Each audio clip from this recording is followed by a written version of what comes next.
In this video, I'm going to show you how I used my bobbin winder to create this really fun hand-woven fabric design. First things first, let me show you how I set up my project. For my warp, I'm using this SAORI gray cashmere ready-made warp that's 200 threads wide and 6 meters long, which I threaded onto my SAORI WX60 loom. For my weft yarns, I consulted this beautiful little book of color inspirations and found a color palette that I really liked. I happened to have some cotton and silk yarns in my stash that were an exact color match, which worked out perfectly.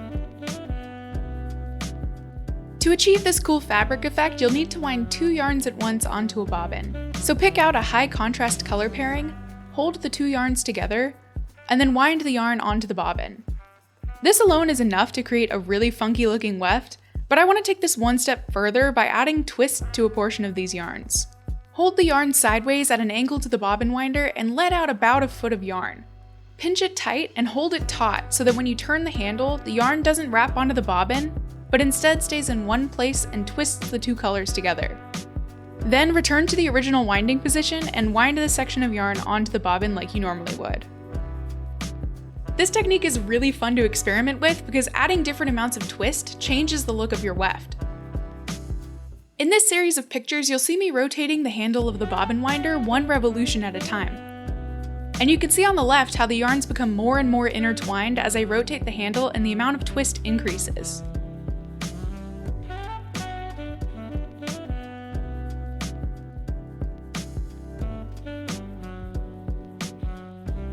Here's a comparison of what the yarn looks like when it's untwisted, with 5 rotations of the handle, and then with 10 rotations of the handle.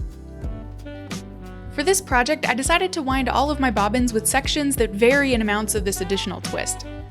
So within each bobbin, there were lengths of yarn that were untwisted, some parts moderately twisted, and some parts super twisted in completely random amounts. I spent a really long time winding all of these bobbins using this technique in every possible yarn color combination. I also wound some bobbins with each yarn color held double with itself without any twist, so if I wanted to include a solid colored section, the fabric would have an even thickness. Here's the effect that the added twist creates. In this section of woven fabric, the first few rows are untwisted, the next row has 1 twist, the following row has 2 twists, the third row has 3, all the way up until 10 total twists in the middle. Then I worked my way back, twisting 9 times, then 8, then 7, all the way back to 0. You can see how changing up the amount of a twist creates a pretty funky looking design.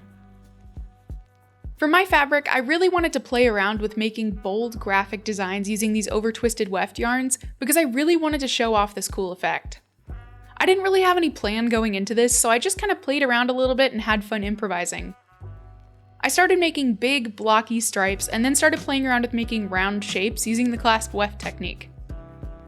I found that doing the clasp weft technique definitely wasn't easy with these twisted yarns because they had so much energy and kept wanting to twist onto themselves, so making these shapes was really tricky and I had to work super slowly and carefully.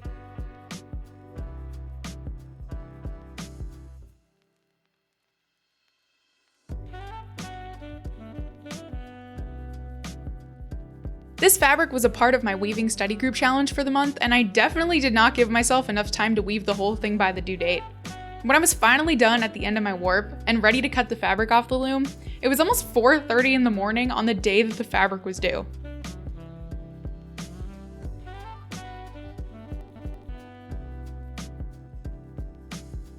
You can literally see how exhausted I am in this clip.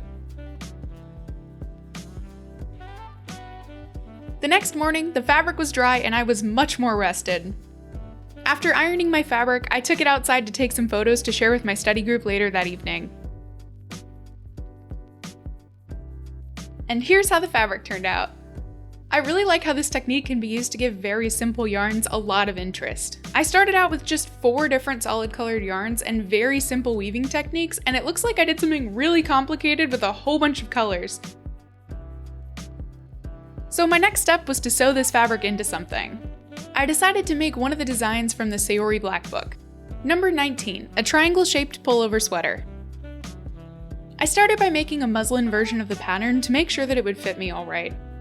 Because this top was just made with rectangles, and because I sewed this muslin with super long stitches, it was really easy to tear apart into its original rectangular shapes.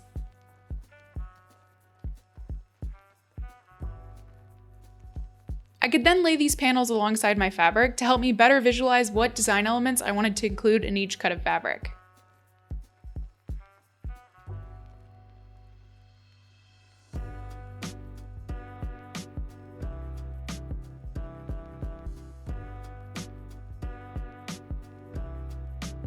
I double checked and triple checked my measurements, and then I cut my fabric.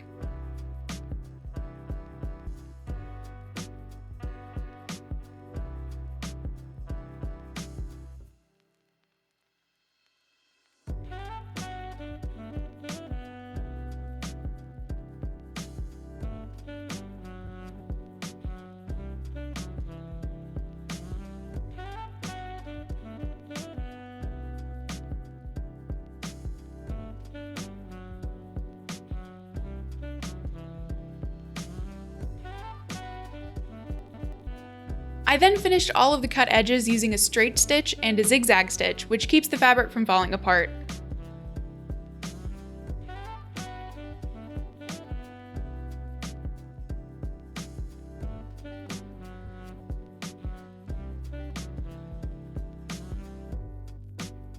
The next step was to figure out how I wanted to arrange my design.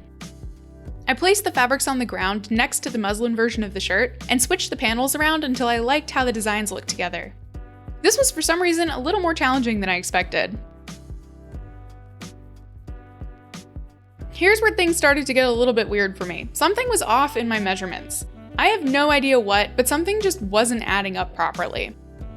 I ended up having to fiddle with the pattern a bit to make up for my mistakes, which I didn't end up filming in detail because I was stress sewing, which is no fun to watch. But eventually, I got it all figured out and the sweater was finished. And here's how it turned out.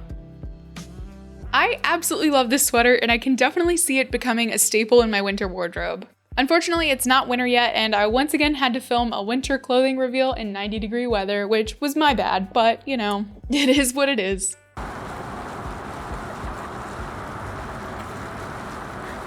dizzy. Thank you so much for watching this video.